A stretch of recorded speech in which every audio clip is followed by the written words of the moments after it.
Tässä medikalisaation haavat tapahtuman ensimmäisessä keskustelussa keskitymme medikalisaatioon itseensä. Mitä tarkoitetaan, kun puhutaan sateenkaari-ihmisten medikalisoinnista? Entä miten historiassa eri aikoina medikalisaatio on vaikuttanut sateenkaari-ihmisten elämään? Medikalisaatio on moninainen ilmiö, ja siihen liittyvissä termeissä on sävyeroja. Aiheen tutkimisessa on myös haasteensa, sillä historiallisesta aineistosta puuttuu usein sukupuoli- ja seksuaalivähemmistöjen näkökulmat. Tervetuloa seuraamaan keskustelua A. Sukupuoli- ja seksuaalivähemmistöt medikalisoinnin kohteena. No niin, hyvää huomenta kaikki ja tervetuloa tähän sukupuoli- ja seksuaalivähemmistöt medikalisoinnin kohteena keskusteluun. Mä oon Kerttu Tarimo ja toimin tämän keskustelun fasilitoijana. Tässä keskustelussa meillä on mukana tutkijoita ja aloitetaankin heidän esittelyllään. Eli meillä on täällä Julian Honkasalo, joka on Suomen Akatemian tutkijatohtori Helsingin yliopistossa. Julian tutkii muun muassa translainsäädännön ja hoitomuotojen historiaa sekä eugeniikan historiaa. Sitten meillä on täällä Katariina Parhi, tutkijatohtori Oulun yliopistosta. Ja Katariina on erikoistunut psykiatrian historiaan, marginaalihistoriaan, sosiaalihistoriaan, historialliseen kriminologiaan ja perehtynyt muun muassa seksuaalisiin poikkeavuuksiin tutkiessaan psykopatiadiagnoosin historiaa, eli niin sanottuihin seksuaalisiin poikkeavuuksiin sen aikaisella käsitteistöllä. Sitten meillä on kolmantena Christian Wahlback, joka on psykiatrian dosentti. Hän toimii Mieli ry:ssä kehitysjohtajana ja myös Terveyden ja hyvinvoinnin laitoksen tutkimusprofessorina. Christian on toiminut lisäksi psykiatrian kouluttajana ja tutkii mielenterveyden edistämistä ja mielenterveyspalvelujärjestelmää. Tervetuloa kaikille. Ja mainitsen vielä, että pidemmät puhujaesittelyt löytyy sieltä tapahtuman nettisivuilta. Tänään puhutaan sateenkaari-ihmisten medikalisaation historiasta. Aloitetaankin aluksi kysymyksellä siitä, että mistä me puhutaan, kun me puhutaan medikalisaatiosta. Ja annan ensiksi puheenvuoron Christianille. Kiitoksia. Medikalisaatio, eli suomeksi lääketieteellistäminen, tarkoittaa sitä, että lääketieteen piiriin tuodaan uusia ilmiöitä, lääketieteen vaikutuskenttää laajennetaan tai halutaan laajentaa. Alun perin ehkä medikalisaatio, lääketieteellistäminen on ollut myönteinenkin ilmiö silloin, kun koettiin, että ihmisten käyttäytyminen liittyi syntiin, pahuuteen, katsottiin, että se on rikos. Silloin medikalisaatio oli edistysaskel ja ehkä juuri esimerkiksi Lapinlahden sairaalan rakentaminen Suomeen 1840-luvulla niin oli sitä edistymistä, sellaista positiivista, myönteistä medikalisaatiota. Mutta sitten myöhemminhän medikalisaatiota käytettiin myöskin sosiaalisen kontrollin välineenä, käyttäytymisen valvontaan, jopa pakkohoitoihin ja eheytystoimintaan. Ja medikalisaatiohan nähdään monella elämän alueella. Lääketieteen piiriin on haluttu tuoda erilaisia normaali-ilmiöitä, kuten syntymää, kuolemaa, surua, naisten vaihdevuodet, ja tätä on tietysti paljon kritisoitu. Mutta samaan aikaan yhteiskunnallisesti on myöskin painetta medikalisoida uusia asioita, eli tämä on prosessi, joka on käynnissä koko ajan. On ihmisiä, jotka vahvasti haluaisivat, että erilaisia ilmiöitä selitettäisiin ferritiinin puutteella tai pitäisi hoitaa erilaisia ilmiöitä tyroksiinilla tai hopeavedellä. Halutaan erilaisia elämään liittyviä ongelmia tuoda tällaiseen niin kuin lääketieteellis-biologisen viitekehyksen piiriin. Eli yhteiskunnallinen ilmiö, joka on monitahoinen eikä ole pelkästään lääketieteen sisällä oleva ilmiö. Kiitos. Osa tästä medikalisaatiosta on kielteistä ja siitä puhutaan kielteisesti. Esimerkiksi usein liitetään sairausleima-käsite medikalisaatioon. Julianilta kysyisin, että mitä kielteistä on tai mitä ongelmia näet siinä, että kun me puhutaan medikalisaatiosta ja miten siitä pitäisi puhua?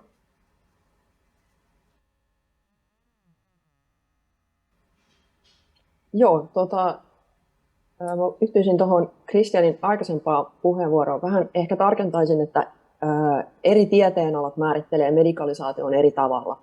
Eli lääketieteen alalla tietenkin se on hyvin luonnontieteellinen se lähestymistapa, ja sitten yhteiskuntatieteissä esimerkiksi sukupuolen tutkimus tai poliittinen filosofia, joka on mun oma tausta, niin määritellään medikalisaatio vähän eri tavalla. Eli silloin puhutaan siitä, ja nyt mä vastaan tähän kysymykseen, että milloin se saattaa olla kielteistä. Eli medikalisaatio voi tarkoittaa myös sitä, että kysytään, että missä vaiheessa historiaa jostakin ihmisen piirteistä, kuten nyt vaikka tässä konferenssin kontekstissa, niin identiteetistä tai sukupuolen ilmaisusta tai seksuaalisesta nautinnosta, niin missä vaiheessa siitä tuleekin tämmöisen lääketieteellisen vallan ja intervention kohde. Ja silloin voidaan kysyä, että jos tämä asia aikaisemmin ei ollut yhteiskunnallinen ongelma, niin mihin ongelmaan se silloin on vastaus. Eli kun puhutaan kielteisestä, niin kuin Christian tässä sanoikin jo, että tässä on myös positiivisia asioita, tietenkin pyrkimys esimerkiksi kansanterveyden siis erilaisiin hoitomuotoihin ja parantamiseen, niin kielteisesti se vaikutus on silloin, kun kyse on lääketieteellisestä vallasta. Eli esimerkiksi jos ei ole jollain hoitomuodolla tai tällaisella lääketieteellisellä määritelmällä mitään terveydenhuollollista perustelua, tai jos kyseessä on oikeastaan moraalinen ongelma, joka voidaan ratkaista jollain toisella tavalla, niin silloin tietenkin lääketieteen keinoin ei pitäisi tähän puuttua. Eli yksi klassinen esimerkki voidaan sanoa vaikka, historiassa on esimerkkejä vaikka miesvankien itsetyydytysvankiloissa. Vaatiiko tämä sellaista lääketieteellistä interventiota, jossa tuodaan sterilisaatiolainsäädäntö ratkaisuksi tähän ongelmaan, vai onko tässä kyse itse asiassa moraalisesta kysymyksestä? Eli mä vastasin lyhyesti tuohon kysymykseen ihan näin, että silloin kun jostain asiasta, joka on oikeastaan moraalinen kysymys, tulee tällaisen lääketieteellisen intervention kohde, niin silloin sillä voi olla haitallisia vaikutuksia. Hyvä. Kiitoksia. Mitä me tiedetään Suomessa siitä, että miten sateenkaari-ihmisten medikalisointi näkyy esimerkiksi psykiatria- ja mielenterveyden hoidon historiassa Suomessa? Katariina, sä oot tutkinut aineistoja, joista voisi ehkä kertoa jotain. Joo, toki sateenkaarihistoria näkyy psykiatrian historiassa jo 1800-luvulla, mutta suomalaisen psykiatrian historiassa se on alkanut näkyä enemmän vuodesta 1954 alkaen, ja siihen liittyy kansainvälisen tautiluokituksen kehitys. Eli toki aiemminkin on seurattu muun muassa saksalaispsykiatriaa ja erityisesti saksalaispsykiatriaa, mutta sitten tautiluokitukset ja diagnoosien käyttö on tuoneet näin tutkijanäkökulmasta sateenkaarihistoriaa näkyvämmäksi. Ja oma näkökulmani on sillä tavalla käytännönläheinen, että olen tutkinut ennen kaikkea potilaskertomuksia, ja niissä sateenkaarihistoria on näyttäytynyt psykopatiadiagnoosin alakategoriana. Ja jotta tätä ymmärtäisi, että millä tavalla psykopatia ja sateenkaarihistoria liittyvät yhteen, niin psykopatia ei ole nähty koskaan varsinaisena sairautena, vaan se on ollut semmoinen, sanotaanko tämmöinen sateenvarjodiagnoosi, jonka alla on ollut erilaisia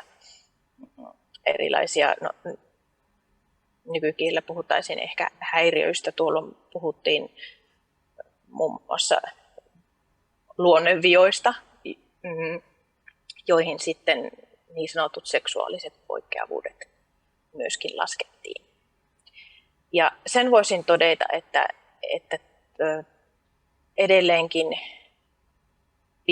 ja 60-luvuilla, jolloin nämä niin sanotut seksuaaliset poikkeavuudet olivat psykopatian alakategoria, niin tällaista historiaa näkyy aika vähän.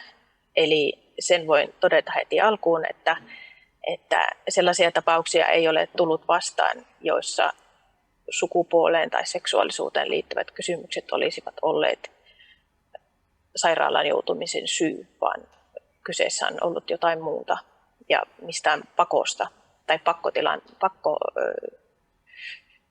pakkoesimerkkejä niin kuin ei ole tullut vastaan, ja olen tutkinut kuitenkin useampien sairaaloiden aineistoja. Eli siellä lähteissä, potilaskertomuksissa ei näyttäydy, ainakaan niin kuin niissä aineistoissa, mitä olet käynyt läpi, niin ei näyttäydy tavallaan sateenkaari-ihmisyys vielä sen ajateltuna ongelmana. Julian, sä oot tutkinut kanssa vähän eri näkökulmista, niin miten sä ajattelet, että miten tämä medikalisointi näkyy Suomessa 1900-luvun alkupuolella? Näkyykö se jo aiemmin? Joo, Katariina just valotti tuossa, että jos me katsotaan näitä niin kuin Katariinan tutkimusaineistoa, niin siinä hän näyttäytyy tämä, että mikä on perustelu jollekin tietylle käytännölle. Ja esimerkiksi myös historioitsija Markku Mattila on tutkinut kastraatiolainsäädännön näitä toimeenpanoja, ja siinä esimerkiksi homoseksuaalisuuden yhteydessä on aina ollut jokin muu painavampi syy myös kastraation toimeenpanolle, esimerkiksi sitten pedofilia. Joten pelkästään homoseksuaalisuuden perusteella Markku Mattilan mukaan näitä ei ole toimeenpantu. Mutta sitten omassa tutkimuksessa minua kiinnostaa kysymys siitä, että silloin kun lääketiede yhtyy juridiseen ja moraaliseen valtaan, niin se tavallaan, että toteutetaanko näitä lainsäädäntöjä vai ei, niin se on toinen kysymys. Ja toinen kysymys on se, että millä tavalla se vaikuttaa vähemmistöihin se, että se kuitenkin puhutaan normeista, ne odotukset, vaatimukset ja velvollisuudet, mitä vähemmistöiltä oletetaan ja odotetaan, niin ne on kuitenkin yhteiskunnan joka elämän alueella läsnä. Eli jos me ajatellaan, mun oma aineisto nyt on keskittynyt enemmän Ruotsin tapauksiin, ja niin kuin Kristiankin tässä toi esiin hyvin, että tämä on monimutkainen asia sen takia, koska esimerkiksi sukupuolivähemmistöjen jotta ollaan saatu julkisen puolen terveydenhuolto toimimaan 70-luvulla siis Ruotsissa ja myöhemmin Suomessa, niin sehän on tietenkin vaatinut sitä, että se systematisoidaan, eli keskitetään hoidot sellaisiin paikkoihin, missä esimerkiksi on yliopistollinen keskussairaala. Eli tässä on tämä kaksipuolinen juttu, että toisaalta tarvitaan hoitoja ja lääketiedettä, jotta esimerkiksi transihmiset saa niitä hoitoja, mitä he tarvitsevat, mutta sitten voidaan kysyä, että mitkä on ollut ne ehdot. Ja toinen on myös se, että mitä moraalista ja mitä normatiivista signaalia niin kuin koko yhteiskunta näyttää. Ja siitähän niin kuin tässä sateenkaarihistoria-konferenssissakin on pitkälti kyse näistä medikalisaation haavat. Eli ei välttämättä tarvitse tutkia ihan aina, siis on tärkeä osa tätä on nämä käytännön toimeenpanot, lainsäädännön toimeenpano, mutta yhtä tärkeää on kysyä, että millä tavalla tämä valta tuottaa sellaisia ihmisryhmiä, joilla ei ole muualla, niin kuin siis koko yhteiskunnassa oikeastaan mitään ihmisarvoa. Ja silloin esimerkiksi väkivaltatapaukset, rikostapaukset, kiusaaminen, syrjintä, kaikki jää oikeastaan harmaalle alueelle, koska näillä ihmisillä ei ole ihmisarvoa. Ja jos ajatellaan vaikka nyt nykyisen projektin aineistoa, niin esimerkiksi varhaiset transtaustaiset naiset tai transvestiittinaiset, niin heidän kirjeissä kyllä näkyy se, että kuinka vaikeaa on ollut löytää yhtään ketään samanlaista ihmistä. Ja sitten kun he ovat löytäneet toisia samanlaisia näiden kirjekerhojen kautta, niin kuinka vapauttavaa se on ollut, että saa pukeutua ja saa ilmaista itseään sillä tavalla kuin haluaa. Ja näissä on ollut siis suora esimerkiksi pelko siitä, että joutuu suljetuun mielisairaalan osastolle. Eli vaikka sitä ei olisi tapahtunut, niin se pelkohan on silti ollut olemassa. Ja tämä väkivallan uhka on ollut läsnä useita kymmeniä vuosia. Niin tässä on lyhyesti mun aineisto on ehkä vähän erilainen näkökulma. Ja mä myös korostan sitä, että mun oma tieteellinen taustahan on filosofia, poliittinen filosofia ja sukupuolen tutkimus, jolloin mä tutkin valtaa ja normeja. Eli mulla on vähän erilainen tulokulma kuin Kristianilla ja Katariina. Kiitos. Sateenkaari-ihmisten medikalisointi nousikin esiin, tuli just sieltä kansainvälisten tautiluokitusten myötä myös Suomeen. Miten se siellä psykiatrikunnan, lääkärikunnan ehkä laajemmin toiminnassa näkyi suomalaisessa yhteiskunnassa? Aloitetaan Kristianilla. Kiitos.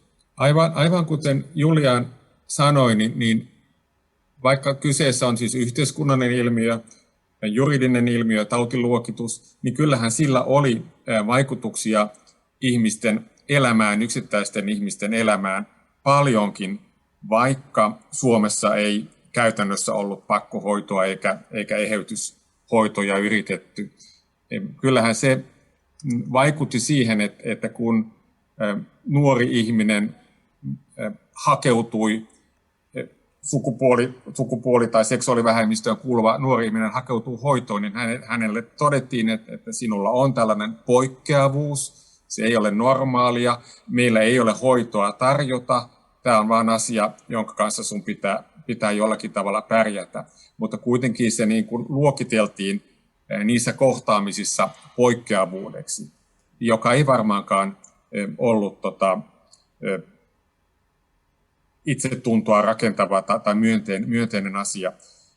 Ja kyllähän se myöskin vaikutti sitten ammattikunnan sisällä erilaisiin mahdollisuuksiin vielä 80-luvulla, ja puhun nyt ihan omasta kokemuksesta, niin ei tullut kuuloonkaan, että homoseksuaalinen mies olisi hyväksytty psykoanalyytikkokoulutuksen esimerkiksi. Kyllä tällaisia niin kuin, rajoituksia oli, vaikkakaan sellaisista niin kuin, niistä pahimmista niin kuin ylilyönneistä Suomessa vältyttiin, joten siis Yhdysvalloista on kuvattu erilaisia eheytyshoitoja, niitä ei Suomessa käytännössä ollut. Joo. Katariina, mitä ajattelet? Sä oot siellä potilaskertomuksissa totesit just, että se ei näy suoraan se sateenkaari-ihmisyys tai ainakaan syynä sinne hoidossa olemiselle, mutta miten nämä lääkärit sitten, psykiatrit, toimi sun mielestä julkisuudessa? Onko sulla siitä käsitystä? No, ensimmäisenä mä haluaisin vielä tarkentaa noita aiempia puheenvuoroja. Joo. Ja kommentoida lyhyesti potilaskertomuksia lähteinä, että kun oli puhetta siitä, että miltä on tuntunut esimerkiksi tulla määritellyksi poikkeavaksi, niin vaikka potilaskertomuksesta saattaa löytyä myös esimerkiksi kirjeitä ja keskusteluja, jotka totta kai on sitten henkilökunnan kirjaamia, että ei ole välttämättä sitten täyttä varmuutta siitä, että millä tavalla keskustelut ovat sujuneet, mutta tämän potilaan näkökulmasta.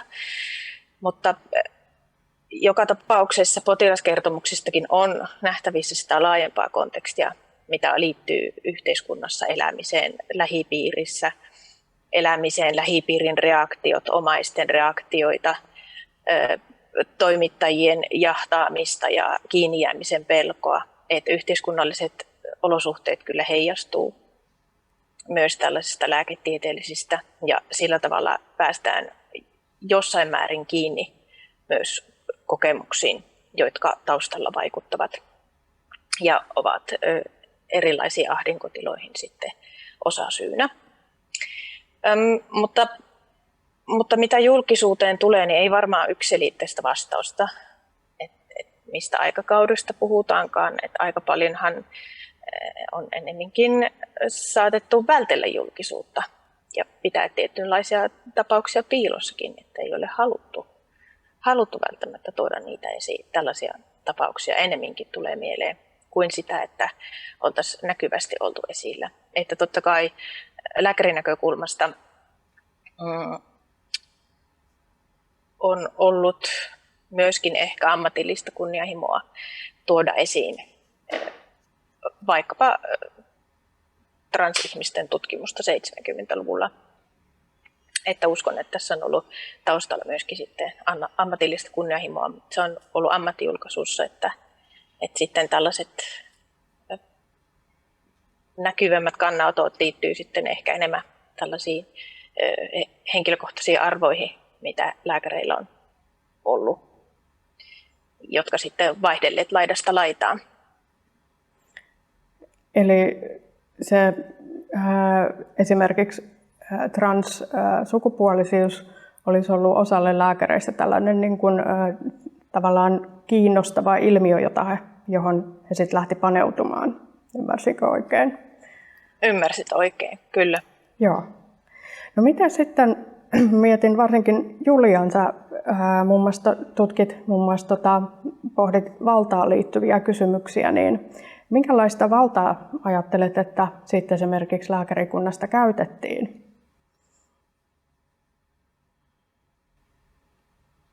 Ja jos me puhutaan tuosta 70-luvusta, niin tuossa on kiinnostavaa se, että Ruotsissahan oli 60-luvun lopulla jo suhteellisen siihen aikakauteen nähden aika liberaalia tämmöinen lääkäri kuin vaikka Jan Wallinder, joka oli ollut yhteydessä amerikkalaisten seksologien kanssa, eli Harry Benjamin muun muassa, joka kirjoitti 60-luvun lopussa tällaisen ensimmäisen niin kuin hoito-oppaan transihmisille, jossa hän puolusti tätä lääketieteellistä korjausprosessia, eli hormonihoitojen sallimista ja myös kirurgisia hoitoja, kun ne silloin ei ollut mahdollisia eikä sallittuja. Niin Ruotsissa 60-luvun lopulla jo ruvettiin toimeenpanemaan sellaista komiteaa, joka sitten pohti, että miten saadaan valtiollisesti taattua julkisen terveydenhuollon kautta nämä transhoidot. Ja Suomessa sitten taas Lapilahdessahan on toiminut muun muassa Kalle Ahte, jolla on ollut psykoanalyyttinen tausta, ja hänen tutkimusjulkaisuissa, siis ihan julkaistuissa julkaisuissa näkyy kyllä se, että hän ei ollut samalla kannalla, että tämä lääketieteellinen hoito olisi se sopiva hoitomuoto, vaan hänen mielestään psykoterapia, psykoanalyyttinen terapia olisi parempi hoito transihmisille, koska hän näki transidentiteetin tämmöisenä niin kuin homoseksuaalisuuden kieltämisen äärimmilleen vietynä muotona. Eli siinähän kyllä lääkärillä on ollut oma, niin kuin Katariina toi tuossa hyvin esille, että yksittäisillä lääkärillä on ollut oma arvomaailma. Eli hänellähän olisi ollut mahdollisuus ottaa se linja, mikä Wallinderilla oli. Ja Wallinderin oma väitöskirjaohjaajahan oli rotuhygienian puolustaja Hans Forsman, mutta hän oli tämmöinen, niin kuin Ruotsissa tämä asia on ollut hyvin kompleksi, eli hän oli humanisti ja vastusti muun muassa natsi-Saksan käytäntöjä. Eli tämä, että ollaan kannatettu rotuhygieniaa tai eugeniikkaa, niin ei ole siis todellakaan tarkoittanut sitä, että kaikki on ollut jotain sellaisia lääkäreitä tai kuin Saksan natsi-Saksassa. Mutta jos me ajatellaan, että se liberaali vaikutus on tullut Yhdysvalloista 50-60-luvulta Ruotsiin 70-luvulla ja sitten Suomeen oikeastaan vasta 90-luvulla ollaan ruvettu pohtimaan sitä terveydenhuollon yhdenmukaistamista. 2003 saatiin se translaki ja sinne on kirjoitettu sitten tämä hedelmättömyystodistuksen vaatimus, mikä on sitten toinen kysymys, mutta myös siis nämä psykologinen diagnoosi ja 2 lääkärin lausunnot. Me tiedetään moni tästä nykyhistoriasta näiden erilaisten kampanjojen kautta vähän enemmän, mutta silloin voi ajatella ja kysyä, että minkä takia Suomessa se arvomaailma sitten oli niin kielteinen. Kalle Ahte jopa kirjoittaa, että hän vertaa sukupuolen korjausprosessia lobotomiaan, että se on yhtä kyseenalainen toimenpide. Niin siinä näkyy se ajatus siitä, että semmoisella syvällä psykoanalyyttisella terapialla henkilö voisi hyväksyä sen, että hän on itse asiassa cis-ihminen ja mahdollisesti homoseksuaali. Että tällaisia arvokysymyksiä kyllä löytyy ihan julkaistuissa kirjoituksissa. Niin siinä voidaan, jos me mietitään valtaa, niin tietenkään pitää muistaa nyt, että nämä ei ole mitään yksittäisten lääkärien myöskään pelkästään arvovalintoja, vaan sehän tulee yhteiskunnan koko siitä viestistä. Eli lääkäritkin toimii osana omaa lääkärikuntaa ja poliittista ilmapiiriä, ja me ollaan kaikki osa yhteiskuntaa. Eli meidän omat arvot tietenkin muodostuu sen oman ammattikunnan kautta. Mutta että Ruotsissa ja Yhdysvalloissa on ollut huomattavasti liberaalimpaa tämä toiminta. Joo, kiitoksia. Minkälaisia yhteiskunnallisia seurauksia te näette, että sateenkaari-ihmisten medikalisoinnilla suomalaisessa yhteiskunnassa on ollut? Christian, aloitetaan sinusta. Kiitos. Ehkä tuohon Julianin kommenttiin ensin jatkaisin vähän ja sanoisin, että Kalle Akte, jonka tunsin henkilökohtaisesti ja kun hänen kirjoituksiaan lukee, niin hän oli kyllä syvästi humanisti ajatukseltaan, mutta hän ei halunnut tällaisiin biologisiin hoitoihin lähteä ja hän perusteli sen tällaisen niin kuin psykoanalyyttiseen kyllä ihmiskäsitykseen, joka oli aika pitkään vallalla suomalaisessa psykiatriassa, ehkä pidempään kuin Ruotsissa. Ja se johti myöskin muiden sitten mielenterveyden häiriöiden kohdalla erilaisiin, ehkä vääriin katsomuksiin. Esimerkiksi psykoosit, skitsofreniasta katsottiin hyvin paljon, että se liittyy sitten äidin toimintaan, äidistä tulleisiin vaikutteisiin ja tämän tyyppisiä muitakin historiallisia väärinkäsityksiä löytyy tästä. Mutta kun mietitään tätä, miten tämä vaikutti ihmisiin, niin tämä medikalisaatio ja sitten demedikalisaatio, niin ehkä psykiatrina olen nähnyt sen, että monella ihmisellä, että tähänkään ei ole yksiselitteinen vastaus. Joillekin ihmisille tämä on ollut painolasti ja taakka, että hänellä on diagnoosi, hänet on todettu poikkeavaksi. Sitten taas toisilla ihmisillä ehkä diagnoosi koetaankin, he kokevat diagnoosin helpotukseksi, että saavat määritelmän omille ajatuksilleen, omille tunteilleen. Että olen transseksuaali, voi jollekin, että minä sain nyt sen diagnoosin, voi olla jollekin sellainen niin kuin omaa kuvaa niin kuin vahvistava kokemus. Eli tässäkin varmaan me ihmiset olemme erilaisia. Joillekin diagnoosin saaminen tarkoittaa sitä, että hän tavallaan luovuttaa, siirtää, passivoituu, siirtää vastuun hoitojärjestelmälle. Se on tietysti kielteinen asia. Mutta joillekin ihmisille se on taas voimaannuttava kokemus, että minä kuulun ryhmään, minulla on tällainen identiteetti. En pysty siis antamaan yksiselitteistä vastausta tähänkään kysymykseen. Okay. Mitä Katariina, mitä ajattelet, että miten se medikalisaatio on vaikuttanut yhteiskunnassa?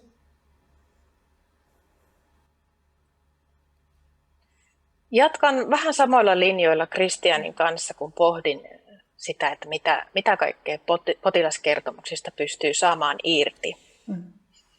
Ja jos nyt vaikka pohtii toisen maailmansodan jälkeisiä aikoja, niin nehän olivat yhteiskunnassa arvokonservatiivisia, ikään kuin tehtiin sovitustyötä sota-ajan moraalisesta löyhyydestä, kaiken kaikkisesta tappamisesta ja siitä, mitä kaikkea rintamalla oli tapahtunut ja mitä kaikkea kotirintamalla oli tapahtunut.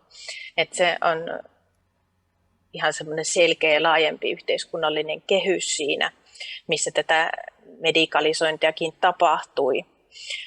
Se, mitä se on ollut laajemmin yhteiskunnassa ja mitä se on ollut niin kuin yksilön ja lääkärin tai hoitohenkilökunnan välissä kohtaamisessa, on vähän monimutkaisempi juttu, koska ja tässä mä tuun siihen, mitä mä halusin niin jatkaa tuohon Kristianin pointtiin. Eli joillekin sairaalassa olo on varmasti ollut hankala kokemus ja aiheuttanut kielteisiä tunteita, mutta toinen näkökulma on siihen, että monelle sairaalan on ollut turvallinen tila, missä on uskaltanut puhua omasta elämästään, mitä ei ole ehkä uskaltanut tehdä sen sairaalan seinien ulkopuolella. Ja kuitenkin se, mitä puhuttiin humaneista lääkäreistä, voi olla yhtä aikaa totta, samalla kun sama lääkäri on puhunut tai sanonut sellaisia asioita, joita nykypäivän näkökulmasta on vaikea ymmärtää. Eli tämmöinen humanius on voinut olla läsnä ja vaikkapa nyt Lapinlahdessa, josta tuo alun esittelykin oli, niin on ollut ymmärtämään pyrkivä ote. Eli on haluttu ja pyritty ymmärtää, ja vaikkei ehkä olla kannatettu isompia toimenpiteitä tai hoitoja, niin on puhuttu sopeuttamisesta, eli siitä, että millä tavalla yksilö pystyisi pärjäämään ja selviämään yhteiskunnassa omilla ehdoillaan ja miten hän oppisi hyväksymään itsensä. Että poikkeavuuteen on liittynyt kuitenkin myös tämä näkökulma, että tavoitteena olisi hyväksyä itsensä. Joo. Ja vielä yksi pointti. Eli sitten kun puhutaan erilaisista teorioista, vaikkapa äidin vaikutuksesta, niin tässäkin on muistettava kaksi näkökulmaa, jotka molemmat on omalla tavallaan merkittäviä. Eli se, että on mahdollisesti jonkinlainen taustateoria ja sitten on se käytäntö. Eli kuinka merkittävä joku taustaselitys niin sanotulle poikkeavuudelle on suhteessa siihen, että millä tavalla ihmistä kohdellaan. Että nämä voi olla kaksi hyvin eri asiaa. Että vaikka nykynäkökulmasta ei ymmärrettäisi tätä äidin korostamisen merkitystä, niin sen merkitys tuona aikanakin on saattanut joissain yhteyksissä olla pieni, joissain yhteyksissä sitten merkittävä. Että tässäkin on monenlaisia tarinoita eikä yhtä selvää vastausta. Kiitos. Eli tässä on nyt tullut esiin näitä medikalisaation tavallaan myönteisenä ilmiönä se, että on ollut ilmiö, joka on sanallistettu. Ja ihmiset on ehkä voinut sitten, se on lisännyt ehkä itseymmärrystä. Toisaalta sitten se kielteinen puoli siitä, että sitä on puhuttu häiriöistä, poikkeavuudesta, käsitteillä, jotka on aika kielteisiä. Mutta Julian, mitä sä ajattelet, että minkälaisia vielä, niin ennen kuin mennään yleisökeskusteluun, niin miten tämä medikalisointi on vaikuttanut suomalaiseen yhteiskuntaan? Joo, mä uskoisin, että seuraava paneeli antaa aika hyviä vastauksia tähän. Että tässä on kaksi eri tapaa kysyä ja vastata. Että jos me kysytään niiltä ihmisiltä, jotka itse kuuluu sateenkaarivähemmistöihin, transihmisiltä tai seksuaalivähemmistöihin kuuluvilta ihmisiltä tai intersukupuolisilta, niin se vastaus on varmasti hyvin erilainen. Itse transtaustaisena ihmisenä, niin totta kai se näkyy myös mun tutkimuksessa, että kun puhutaan feministisestä teoriasta ja on tärkeää positioida itsensä, niin silloin kun tutkii erilaisia tämmöisiä niin kuin normatiivisen vallan ja väkivallan käytäntöjä, niin totta kai se koskettaa myös henkilökohtaisesti sitä ihmistä, joka niitä lukee ja tutkii. Mutta sitten mä ajattelen, että on tosi tärkeää tuoda myös esille se, että tämä ei niin kuin pelkästään tämä patologisointi, siitä puhutaan paljon, niin kuin tietenkin tämä teema on tämä historian vääryydet, mutta on tärkeää myös muistaa se, että löytyy paljon aineistoa siitä, miten homoyhteisöt, lesboyhteisöt, transihmisten varhaiset yhteisöt on keskenään muodostanut omia tämmöisiä vastarinnan yhteisöjä, jossa hoiva on ollut keskeisenä tämmöinen niin kuin lähimmäisen, jos nyt halutaan käyttää sitä käsitettä, mutta tämmöinen lähimmäisen hoiva esimerkiksi AIDS-kriisin aikana, ja on ollut aina olemassa erilaisia yhteisöjä, niin pieniä kuin ne on ollut, jossa sitten keskenään nämä ihmiset on voinut tutkia tätä omaa identiteettiään turvallisesti. Että totta kai joku psykiatrinen instituutio voi olla semmoinen, missä suljettujen seinien sisällä saa turvallisesti kokea tämän, mutta se, jos ajattelee ihan niin kuin demokratian kannalta, niin sehän on tärkeää, että yhteiskunta luo sellaisia julkisia tiloja, joissa ihmiset saa itse ilmaista itseään vapaasti muissa tiloissa. Eli tämä niin kuin tavallaan, jos me ajatellaan resilienssiä ja yhteistä hoivaa ja tämmöistä niin kuin vastarintaa, niin puhutaan siis koko sateenkaarivähemmistöistä, että kyllähän tämä on muodostanut myös hyvin rikkaan alakulttuurin ja taidetta ja kaiken näköisiä tämmöisiä elämää vahvistavia käytäntöjä. Eli se on ehkä hyvä tarttua siihen myös, että millä tavalla sitten tätä valtaa on voitu vastustaa. Että ehkä se on aivan totta varmasti, että silloin kun ihminen, ja seuraava paneeli siis saa vastata tähän kysymykseen, mä en siihen lähde, mutta että silloin kun ihminen itse pääsee johonkin paikkaan, missä tulee kohdatuksi ihmisarvoa kunnioittain ja saa ehkä sanallistettua sen, että mikä se on se esimerkiksi transdiagnoosi, niin se on tosi tärkeä asia, mutta sitten yhtä tärkeää on muistaa se, että ne ihmiset, jotka haluaa sen jossain muualla ilmasta ja sanallistaa, niin heillä pitäisi olla siihen mahdollisuus ilman väkivallan uhkaa tai työpaikan menettämisen uhkaa tai sitä, että ei saa jotain asianmukaista terveydenhuoltoa, niin nämä on myös tärkeä muistaa. Hyvä, kiitos. Eli patologisoinnin historiaa voidaan tutkia sitten esimerkiksi sateenkaariyhteisöjen vastarinnan tai heidän omia yhteisöjä siellä syntyneen vastarinnan, ehkä tämmöisen omaehtoisen ymmärryksen syntymisen kautta myös. Nyt meillä on täällä, näyttäisi olevan, että keskustelu on herättänyt monia kysymyksiä ja tässä meillä olisi nyt semmoinen vajaa vartti käydä näitä kysymyksiä läpi. Täällä on ensimmäinen kysymys sellainen, että voiko olla, että tämä varmaan viittaa esimerkiksi näihin Katariinan mainitsemiin potilaskertomuksiin, että voiko olla, että diagnoosi on ollut joku muu kuin seksuaalisuus tai sukupuoli. Eli tavallaan se ei ole näkynyt siellä diagnoosissa, mutta se on tavallaan asia on piiloutunut jonkun muun diagnoosin alle. Ja vaikka aloitetaan Katariina, jos voit kommentoida, jos sitten Kristianilla tai Julianilla on tähän jotain. Mä vastaisin lyhyesti, että aivan varmasti on voinut piiloutua vaikka minkä muun alle, mutta siihen on sitten rajallisia tapoja löytää. Että, jos ajatellaan niin kuin kaikkia, tai sehän voi piiloutua mihin tahansa, ja sitä voi käsitteellistää niin monella tavalla, että jokin, mikä on näyttäytynyt aikalaisille tietyllä tavalla, niin saattaa sitten nykypäivän näkökulmasta näyttää ihan toiselta. Että aika paljon on ollut tällaista niin kuin näkymättömyyden ja hiljaisuuden kulttuuria tai toisin sanoitettua. Et varmaan niin kuin pitäisi löytääkin erilaisia keinoja, miten pääsisi kiinni tähän historiaan, mikä on ikään kuin näkymätöntä, mutta mistä saattaisi silti löytää jonkinlaisia merkkejä. Eli tämä liittyy paljolti siihen ongelmaan, että voi olla, että ihmisillä ei ollut itselläänkään käsitteitä, millä puhua seksuaalisen suuntautumisen tai sukupuolen moninaisuudesta, ja voi olla, että se ei sitten näy myöskään senkään takia siellä asiakirjoissa, kuten potilasasiakirjat.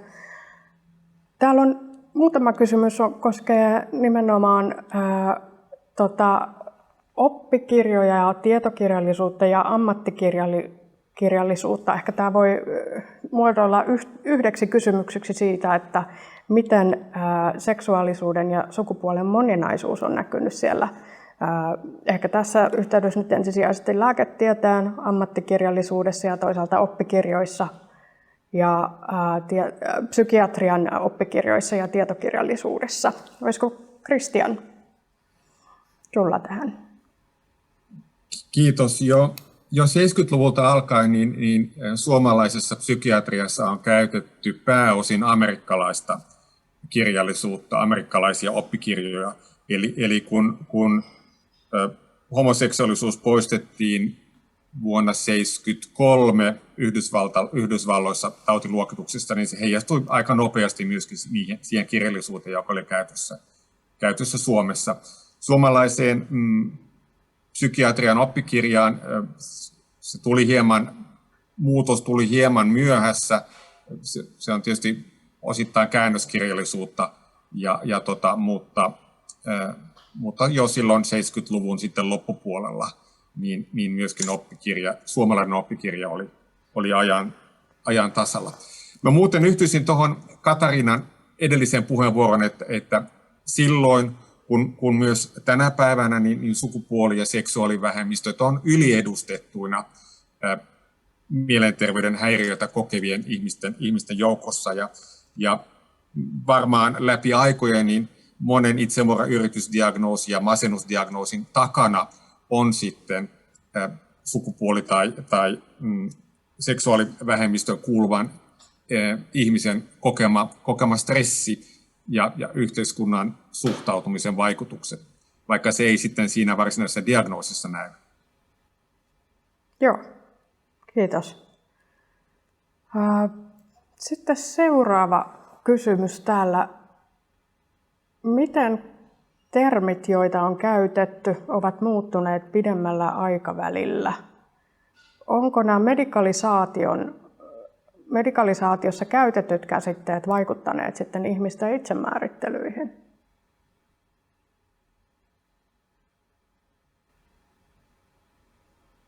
Tässä, olisiko Julian? sulla tähän kommenttia?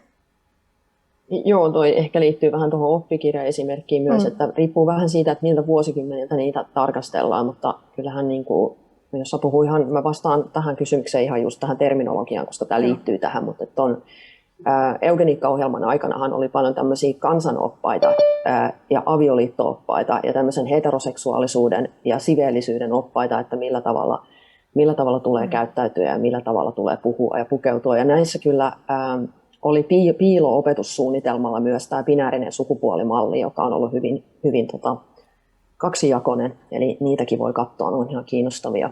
Mutta tähän liittyen siis just, että jos me ajatellaan esimerkiksi tämmöisiä kategorioita kuin transseksuaalisuus, mikä on ehkä tämmöinen yksinkertaisin esimerkki, niin sehän on muuttunut transsukupuolisuudeksi, tai transsukupuolinen termi on käytetty nyt myöhemmin, ja se transseksuaalisuus vanha käsite tulee Englannista, eli just Harry Benjaminin ja näiden amerikkalaisten seksologien oppikirjoista, jolloin se on ollut käännösvirhe oikeastaan.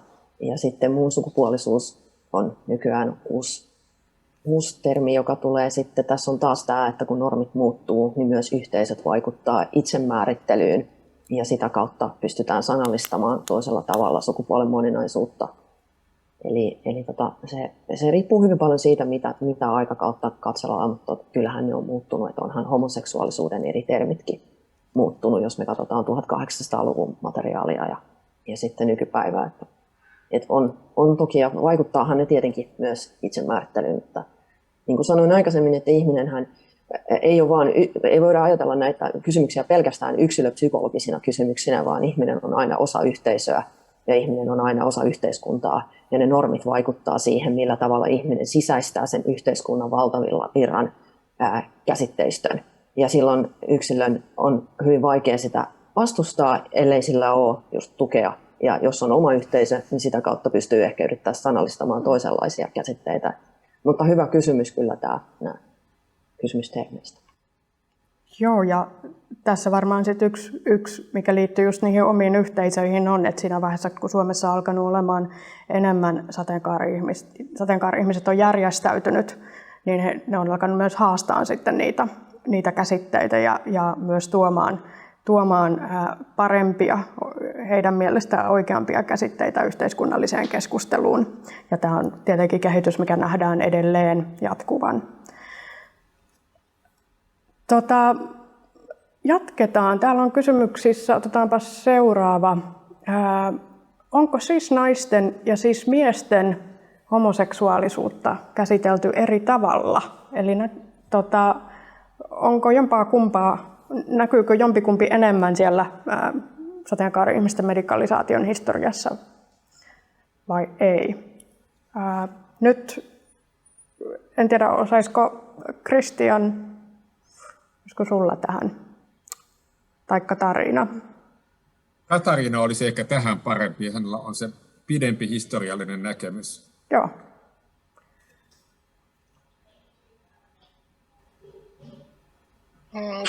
No, kyllä mä sanoisin, että varmaan siis miehillä on keskimäärin hankalampaa ollut.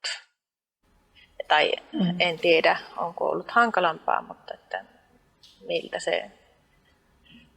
miltä se vaikuttaa tutkimalla potilaskertomuksia. Että siellä on ollut niin paljon tällaisia ehkä mieheyteen liitettyjä ominaisuuksia ja odotuksia, jotka sitten, joita peilataan sekä siellä sairaalassa, että joita kuvataan sitten konflikteina tuolla sairaalaseinien ulkopuolella.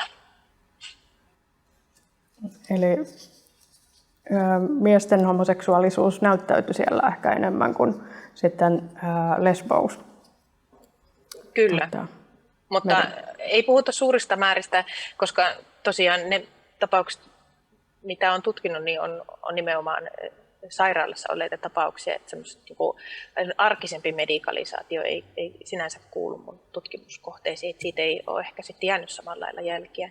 Mutta että joo, siellä sairaalan sisäpuolinen, niin kyllä se on ihan selvää, että se on koskenut eri tavalla siis miehiä.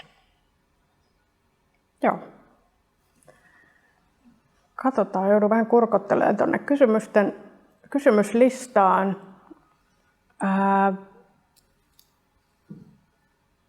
Miten luotettavia potilaan näkökulmasta lääketieteelliset arkistot ovat? Tämä nyt liittyy suoraan tähän lääketieteen keskusteluun. Tässä ehkä vähän siihen näkökulmia on tullutkin, mutta haluaisiko Julian tai Katariina vielä kommentoida tätä? Mä voin kommentoida tuohon omasta tutkimuksesta, että toi on tosi hyvä kysymys, että kyllähän ne kirjoitukset on lääkärien kirjoittamia. Senhän tietää itsekin, jos käy lääkärissä tänään, niin että mitä siellä lukee saattaa olla jotain muuta kuin mitä itse siellä sanoo. Ruotsin aineistoissa näkyy esimerkiksi, jos katsoo Jan Wolinderin väitöskirjaa ja millaisia tutkimuksia hän teki, kun hän halusi silloin aloittaa transihmisten lääketieteellisen diagnoosin kehittämisen, niin siellä näkyy kyllä sellaisia, että hän on jättänyt näkemättä sellaisia asioita, jotka saattaa olla resistanssin merkkejä. Eli jos potilas ei suostu tekemään jotain semmoista testiä, vaikka että piirrä ihminen, ja silloinhan testattiin sitä, että jos sä piirrät naisen, niin sun identiteetti on naisellisempi tai miehekkäämpi. Ja siellä on muutamia muitakin keissejä, jotka periaatteessa mä oon itse julkaissut tästä. Eli nämä voisi tulkita myös toisin. Ja mun mielestä on kiinnostavaa silloin, että kun sillä lääkärillä on se oma näkökulma siihen, niin voi olla, että jotkut asiat, jotka näyttäytyy marginaaleissa poissaolonsa kautta, onkin itse asiassa aika tärkeitä.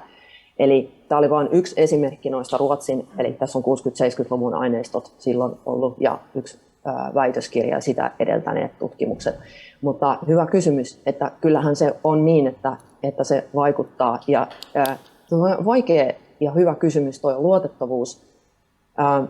Ehkä siinä täytyy just tehdä niin, että sitä yrittää sitä aineistoa lukea monesta eri näkökulmasta. Eli katsoo sitä aikakautta, mitkä on ollut ne normit, katsoo sitä, mitä on kirjoitettu vaikka potilasasiakirjoissa potilaasta, ja sitten tutkii sitä just, että millaiset ne on ollut ne vallitsevat normit. Eli silloin voidaan saada monipuolisempi näkökulma asiaan ja myös jälleen kysyä sitä, että miksi tästä asiasta on tullut tämän lääketieteellisen katseen tai intervention kohde. Mutta todella hyvä kysymys. Kiitos.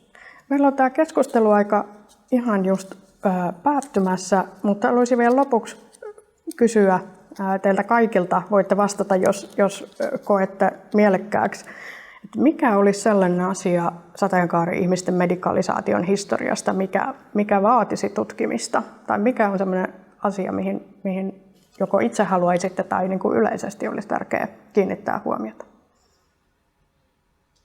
Aloitetaan vaikka Katariinasta.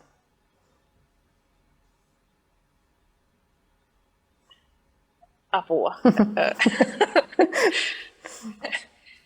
No,